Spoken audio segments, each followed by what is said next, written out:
अब इसका जो है ना आप क्वेश्चन कैसे बनाएंगे, आप क्वेश्चन बनाना इसमें बहुत आसान है। वैसे इधर भी आसान है, तो यहाँ सिर्फ डू लगा दिए थे आप, यहाँ चूँकि सेंटेंस में डू एक्चुअली देखिए हमेशा याद रखिए, ये जो इसको जो मेन वर्ब होता है ना, इससे आगे हमेशा एक ऑक्सिलरी वर्ब होना ज़रूरी है, हेल्पिंग वर्ब, लेकिन यूज़ नहीं करते हो।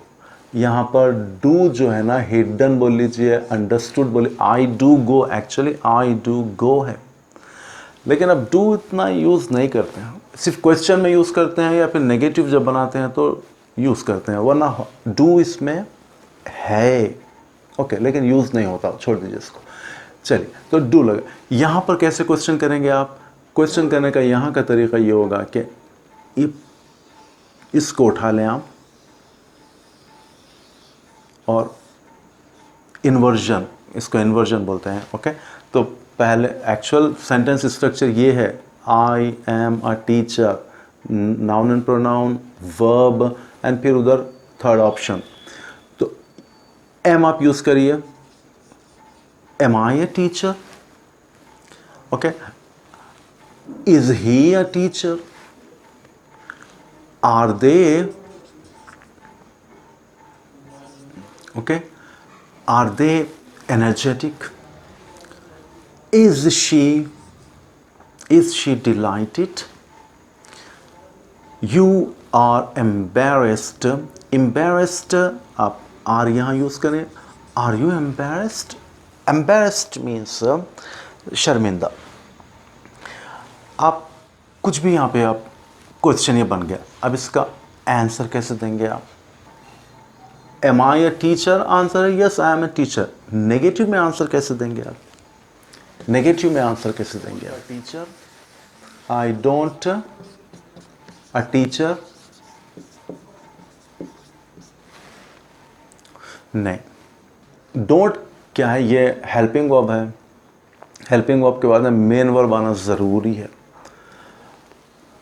समटाइम्स एक्शन वर्ड्स तो आएगा, अगर एक्शन वर्ड्स नहीं आ सकता किसी वजह से तो आप बी लगा सकते हैं, लेकिन सिंपल प्रेजेंट टेंस में यहाँ पर बी नहीं आएगा, बल्कि ये, क्योंकि हम ये जो डोंट यूज़ करते हैं वर्ब के लिए यूज़ करते हैं, ना कि नाउन के लिए। ये नाउन है, टीचर नाउन है, नाउन के लिए नहीं यूज़ करेंगे। यहाँ यूज़ करेंगे आप what, I am not a teacher, ये नेगेटिव बनेगा ये, ठीक है। Never say I don't a teacher, I am not a teacher okay. Is he a teacher, he is a teacher okay.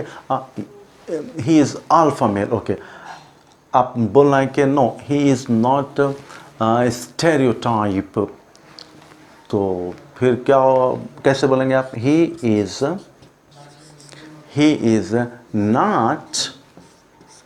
Not a stereotype, वो लिख लीजिए आप okay. Are they energetic, they are not energetic okay. Is she delighted, no she is not delighted. एक और formula आप अपने जहन में रख लीजिए, ये हमेशा आप यूज़ करिए प्रैक्टिस के दौरान। Do you write an essay, ये क्वेश्चन बना, इसका आंसर आप यहाँ करेंगे क्या? I write an article, yes I write, देखिए आप सेंटेंस हो गया ये, आई राइट एन एसे, आप ऑप्शनल वर्ड है वो। अच्छा, अब यहाँ पर नो बोलना है आपको, कैसे बोलेंगे आप? I don't write.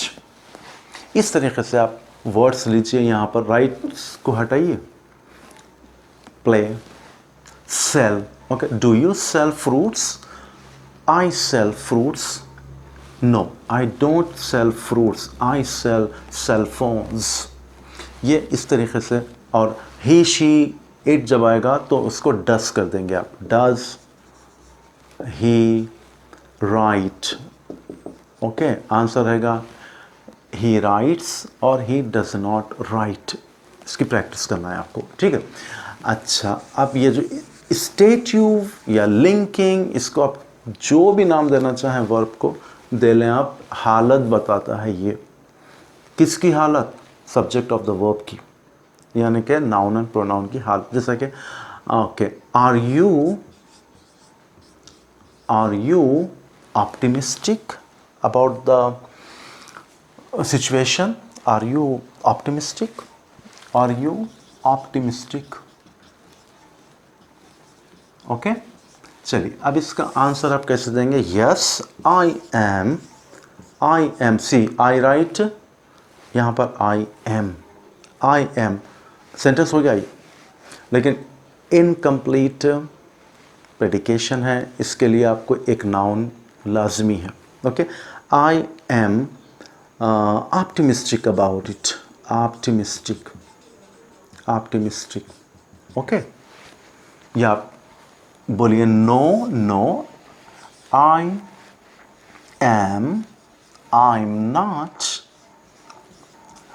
ऑप्टिमिस्टिक, आप पैसिमिस्टिक, जो भी बोलिए आप, ये ऑप्टिमिस्टिक,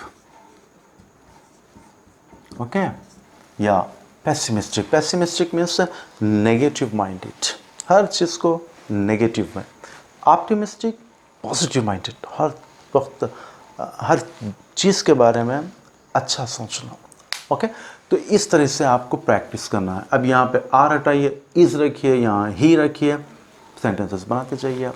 इसकी प्रैक्टिस कंपलसरी है। ये दोनों हम आज इसको फिनिश करें।